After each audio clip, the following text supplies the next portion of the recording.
नमस्कार दोस्तों, कैसे हैं आप सभी। आज फिर एक और पारिवारिक कहानी लेकर मैं आप सभी के सामने उपस्थित हूँ। कहानी यदि आप सभी को पसंद आए तो चैनल को सब्सक्राइब कर लीजिएगा, क्योंकि इस चैनल पर मिलती रहती हैं ऐसी कहानियाँ देखने के लिए। और पास में जो बेल आइकन का बटन है उसे प्रेस जरूर कर दीजिएगा, क्योंकि इसी से मिलेंगी आप सभी को आने वाली हर कहानी की नोटिफिकेशन। कहानी पसंद आने पर लाइक कीजिएगा, जिससे मुझे मिलती है कहानियाँ देखने के लिए प्रेरणा। और कहानी को अपनों के साथ शेयर करना बुरे को ना बुरे। तो चलिए कहानी शुरू करते हैं। मोहिनी, मैं सोच रहा था इस बार की दिवाली की छुट्टियों में हम गांव चलते हैं। इसी बहाने माँ बापूजी से मिलना भी हो जाएगा। ऑफिस से आते हुए राहुल अपनी पत्नी मोहिनी से कहता। तब मोहिनी पानी देते हुए कहती, वैसे आइडिया तो अच्छा है। हम बहुत दिनों से गांव गए भी नहीं हैं। माँ बापूजी तो हमें बुलाते ही रहते हैं। तो ठीक है, कल सुबह हम निकल जाएंगे। तुम अभी से ही पैकिंग करना शुरू कर दो, राहुल ने कहा। तब मोहिनी कहती, पर खाना भी तो बनाना है अभी। हाँ तो ठीक है, खाना बाहर से ऑर्डर कर दूंगा।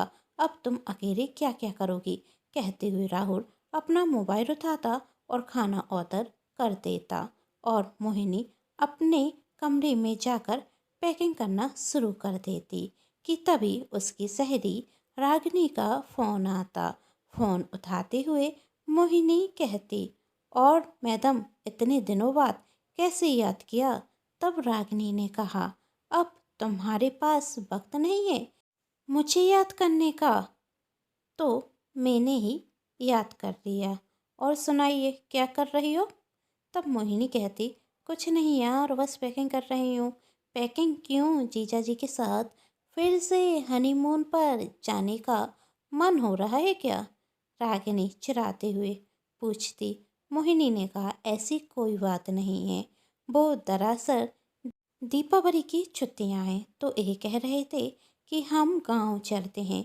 माँ बापूजी से भी मिलना हो जाएगा। सास ससुर क्या, यार इंसान अपनी दीपावली चैन से बनाना चाहता है और तू आफत के पास जा रही है। वहाँ जाएगी तो कितने काम करने होंगे। तू भी यार, मैं तो सोच रही थी कि इस बार की दिवाली सब सहेलियाँ मिलकर कुछ पार्टी साइटी करते हैं, पर तू तो चली ससुराल। तब मोहिनी कहती, वैसे तो मेरा भी ऐसा ही कुछ प्लान था, पर ऑफिस से आते वक्त आज राहुल ने अपना फैसला सुना दिया। तुमने मना नहीं किया, ये पति होते ही ऐसे हैं। वैसे भी वहाँ जाकर कौन सी परेशानी होती है इन पतियों को, परेशानी तो हमें होती है दिन रात। बस बस जी माँ जी, करते रहो। तब मोहिनी हंसते हुए बोली, नहीं, मेरे साथ ऐसा कुछ नहीं होने वाला। और वैसे भी मेरी भी इच्छा है कि इस दिवाली पर मैं और राहुल गांव जाएं। माँ जी बापूजी बहुत दिनों से मिले भी नहीं हैं। अच्छा, तो तू सेवा वक्त बहू है, हंसते हुए रागनी कहती। तब मोहिनी कहती, ऐसा कुछ नहीं है यार। सच तो यह है कि मेरे सास ससुर के पास बहुत पैसा है और अब उनसे मिलते रहना चाहिए। कहीं उन्हें ऐसा रखा कि हम उन्हें पूछते नहीं, तो कहीं ऐसा ना हो कि पूरा पैसा मंदिर में दान कर दें और हमें कुछ ना मिले। इसलिए कभी मना नहीं करती हूँ गांव जाने से। हाँ वैसे तू सही कह रही है, तू जा अपने ससुराल और मैं करती हूँ और सहेलियों को फ़ोन। तो पाइती के बारे में भी बात करनी है, रागिनी ने कहा। ओके, एंजॉय कर, कहते हुए मोहिनी फ़ोन रख देती और पैकिंग करना शुरू कर देती। तभी राहुल की आवाज़ आती, मोहिनी बाहर आ जाओ, खाना खाते हैं, उसके बाद मैं तुम्हारी मदद कर दूंगा पैकिंग करने में। मोहिनी बाहर आकर खाना लगाते हुए कहती, ओ राहुल, तुम मेरे बारे में कितना सोचते हो, सच में मैं कितनी लकी हूँ। तब राहुल मोहिनी के हाथ पकड़ते हुए कहता, तुम भी तो हर वक्त मेरा साथ देती हो। कहते हुए दोनों ने खाना खाना शुरू किया और दूसरे दिन सुबह से ही गांव के लिए रवाना हो जाते। और जब शाम को वह अपने घर पहुंचते तो गायत्री जी और महेश जी अपने बेटे बहू को देखकर बहुत खुश होते। राहुल और मोहिनी जाते साथ गायत्री जी और महेश जी के पैर छूते। दोनों अपने बेटे बहू को बहुत आशीर्वाद देते। महेश जी अपने बेटे को गले से लगा रहे थे और गायत्री जी अपनी बहू को। इतने दिनों बाद अपने बेटे बहू को देखकर गायत्री जी और महेश जी की आंखों में खुशी के आंसू आ जाते।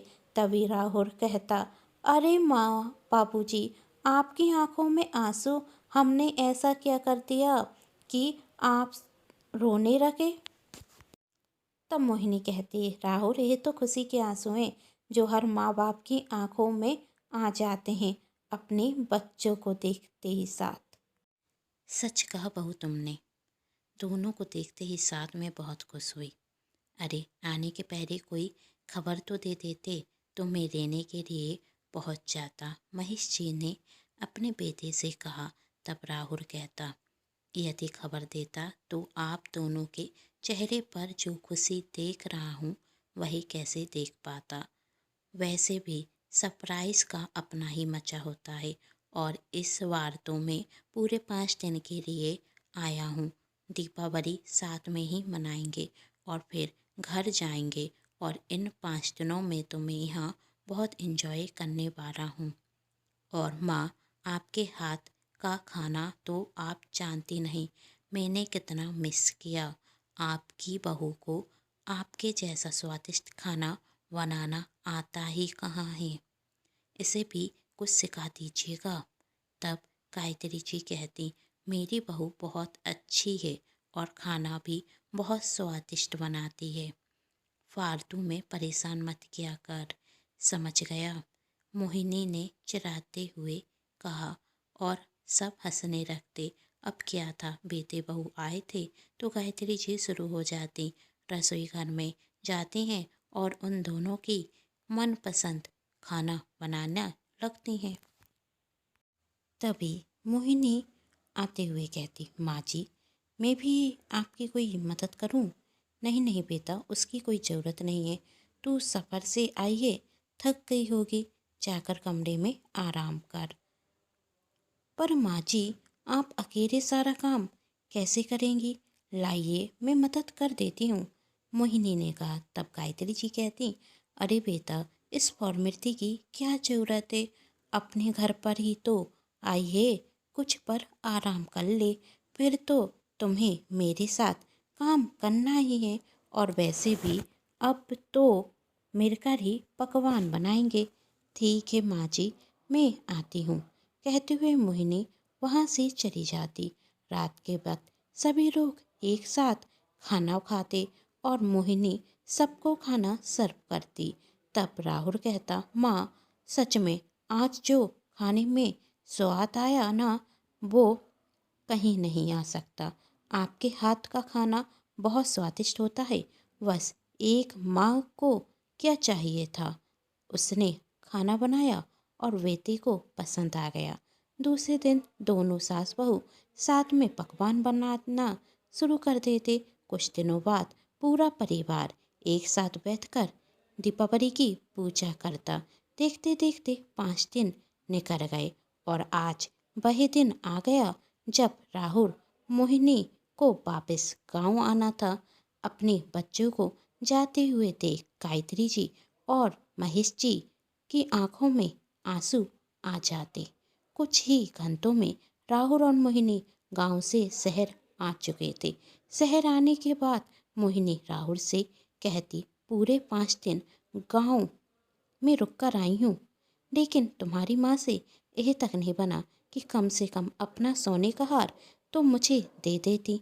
क्या सोच कर गई थी गांव की माँ जी और बापूजी की सेवा करूँगी तो इनाम में कुछ तो मिलेगा। और तुमने भी तो बापूजी से कहा था ना कि ऑफिस आने जाने में परेशानी होती है, तो क्या कहा उन्होंने? कार दिला रहे हैं या नहीं? तब राहुल कहता, कुछ समझ में ही नहीं आ रहा है हमारे कहने का, तो उन पर कुछ असर ही नहीं होता है। ऐसा लगता है जैसे वही हमें कुछ देना ही नहीं चाहते।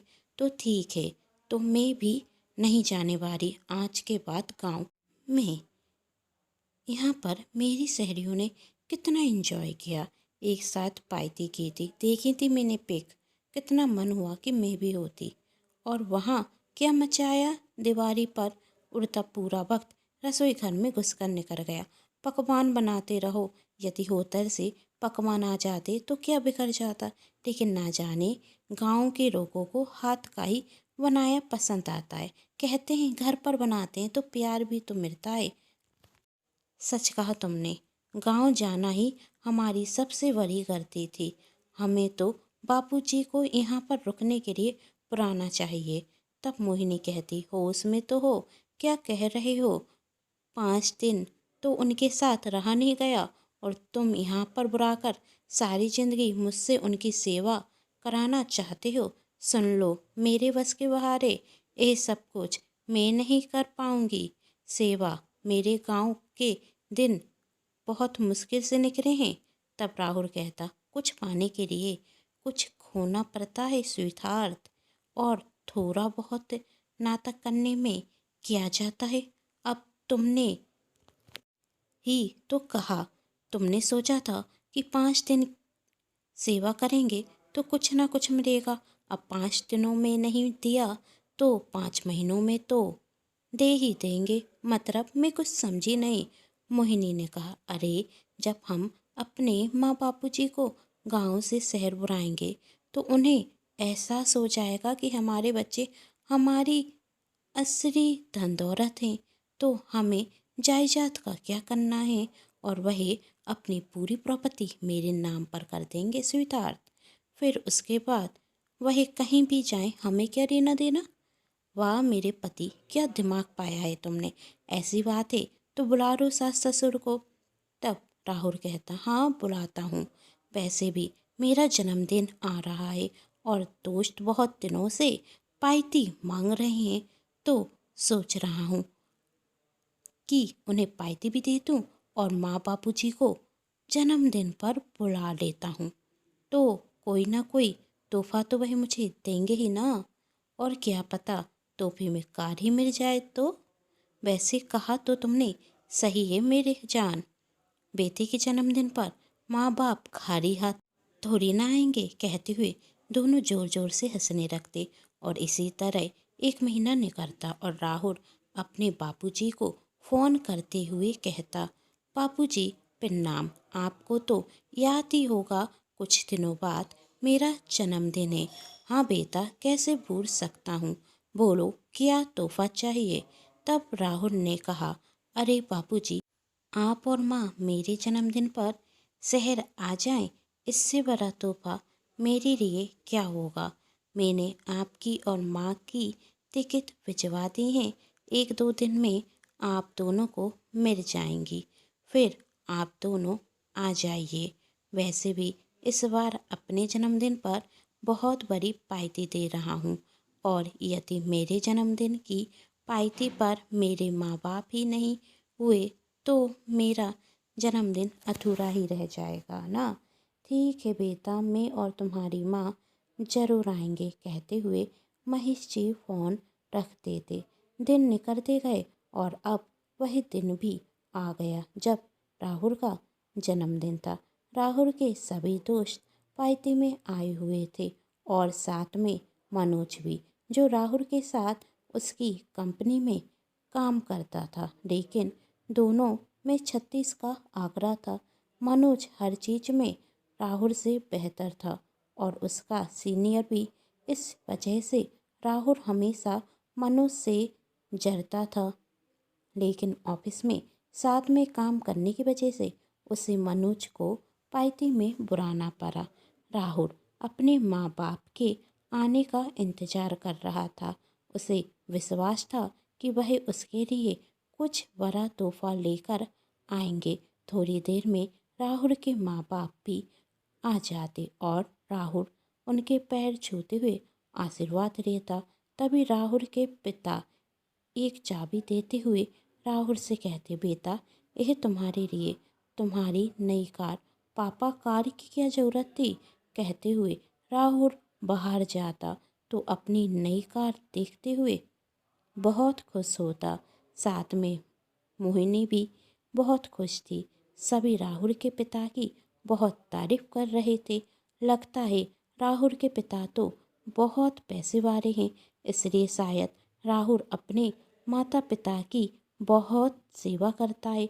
अरे नहीं, राहुल ऐसा नहीं है, वह सबसे अच्छे से बात भी तो करता है और वह अपने माता पिता से बहुत प्यार करता है। आपस में ऐसी बातें होने लगी और राहुल अंदर आता और कहता, बापूजी, मैं आपका वेट कर रहा था, बस सोच रहा था कि आप और माँ आ जाएं तो पार्टी शुरू करें।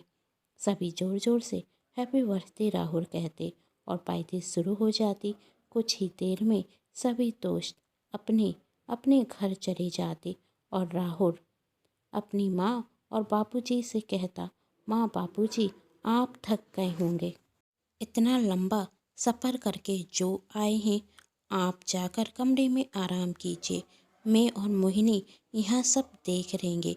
ठीक है कहते हुए गायत्री जी और महेश जी अपने कमरे में चले जाते हैं और तब मोहिनी कहती, वाह राहुल, तुम्हारा आइडिया तो काम कर गया।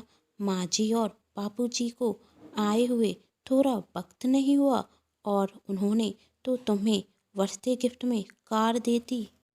बस माँ जी भी मुझे अपना सोने का हार दे दें तो मजा ही आ जाए।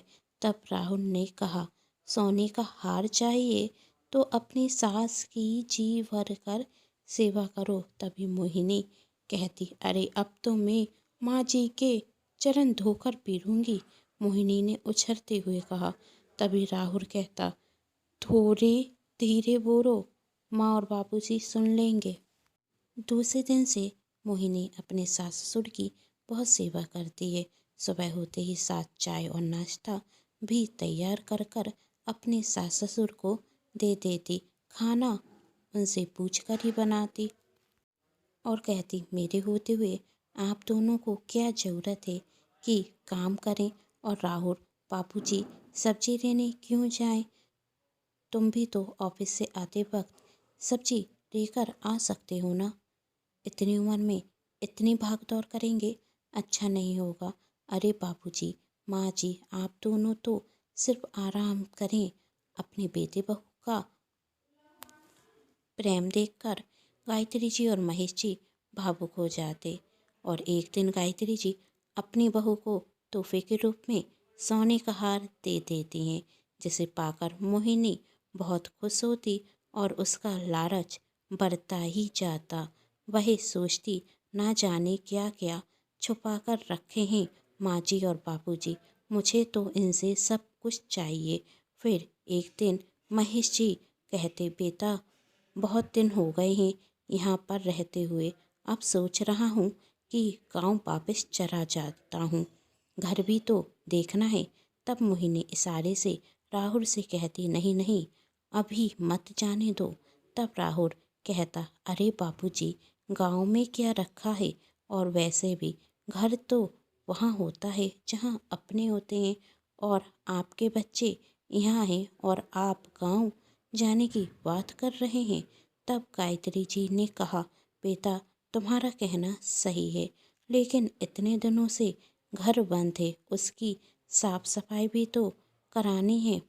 आप क्यों करेंगे साफ सफाई? अरे मैं तो कहता हूँ आप घर बेच दीजिए और शहर में हमारे पास ही रहिए। आप दोनों को गांव के घर की क्या ज़रूरत? नहीं नहीं बेटा, वही घर तो हम नहीं बेच सकते। आखिरकार वही घर हमारे पुरखों का है, उसे बेचकर क्या हासिल होगा? हम जाते हैं, फिर कुछ दिनों बाद वापस आ जाएंगे। तब मोहिनी कहती, नहीं माँ जी, बापू जी, आप दोनों कहीं नहीं जाने वाले। जब राहुल ऑफिस चले जाते हैं तो मैं पूरा दिन घर में बोर हो जाती हूँ, और आप दोनों जब से आए हैं तो मेरा मन लगा हुआ है। अब आप दोनों चले जाएंगे तो मैं फिर से अकेली हो जाऊंगी। तब गायत्री जी ने कहा, बहू अपने अकेलेपन को दूर करने के लिए एक बच्चा कर ले और मुझे दादी बना दे। तब मोहिनी शर्माते हुए कहती है, यदि दादी बनोगी तो अपने पोते पोती को खिलाना भी तो होगा ना माँ जी, और अब आप दोनों क्यों जाने की जिद कर रहे हैं। आप दोनों यहीं रुक जाइए, हमेशा हमेशा के लिए, मोहिनी प्यार से कहती। और आखिरी में मोहिनी के सास ससुर रुकने के लिए मान जाते।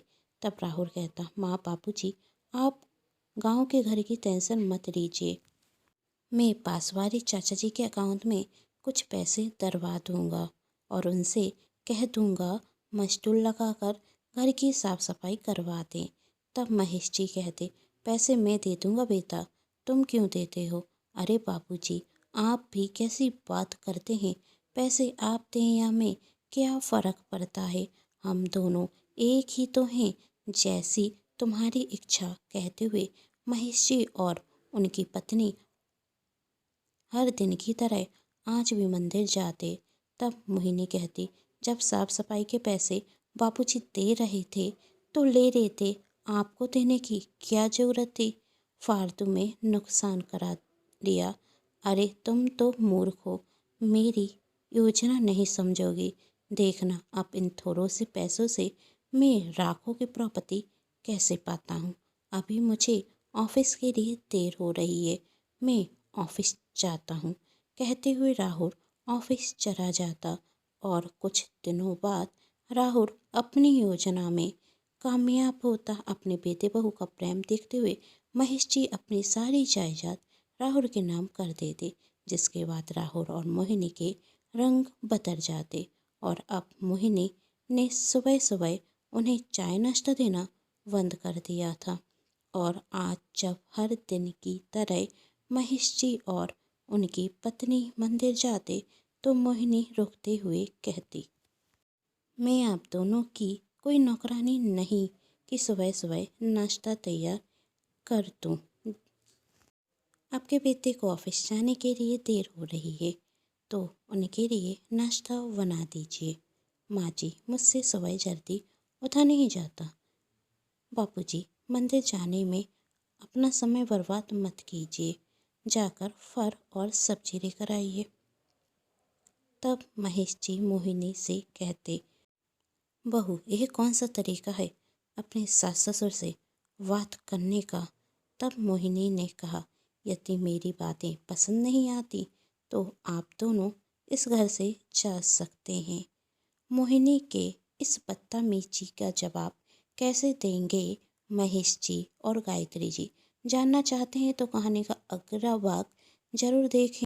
आखिरकार कैसे सिखाएंगे महेश जी अपने बेटे और बहू को सबक। जानने के लिए कहानी का अगला भाग देखें, जिसके लिए कर लीजिए चैनल को सब्सक्राइब, क्योंकि जब भी मैं लेकर आऊँ इस कहानी का नया भाग तो आप सभी को पता चल सके। पास में जो बेल आइकन है उससे प्रेस करना बिल्कुल ना भूलें। नया भाग देखने के लिए कमेंट में नेक्स्ट पार्ट जरूर लिखें। कहानी पसंद आने पर चैनल को सब्सक्राइब, वीडियो को लाइक एंड शेयर जरूर कीजिएगा। Thanks for watching.